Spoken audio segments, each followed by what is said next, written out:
آنکھ سے جو گناہ ہوتا ہے، آنکھ کا جو ناجائز استعمال ہوتا ہے اس کو کہتے ہیں بد نگاہی۔ بد کے معنی برا اور نگاہ کے معنی نظر۔ کیا مطلب بد نگاہی کا؟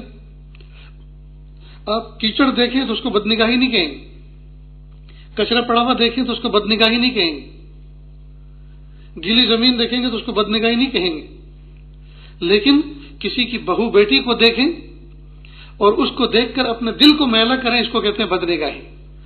جس نظر کے پڑنے سے دل میلا ہو جائے، دل کے سکون میں ہلچل مچ جائے، اس کو کہتے ہیں بد نگاہی۔ جس نظر کے پڑنے سے دل کے سکون میں ہلچل مچ جائے اور دل ذات حق سے ہٹ کر کسی مخلوق کی طرف فدا ہو جائے اور پھر اللہ تعالیٰ کو ناراض کرنے کا کوئی پلان تیار کرنے لگے، بس یہ ہے بد نگاہی۔ یہ ڈیفینیشن سمجھ میں آ گئی بد نگاہی کی؟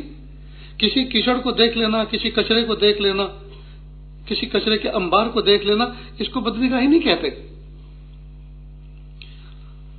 بد نگاہی جس نظر کے پڑنے پر دل کے سکون میں ہلچل مچے اور دل اللہ کی ذات سے ہٹ کر کسی گناہ کے تصور میں لگ جائے، کسی گناہ کی پلاننگ میں لگ جائے، یہ ہے بد نگاہی۔ اللہ ہم سب کی حفاظت فرمائے۔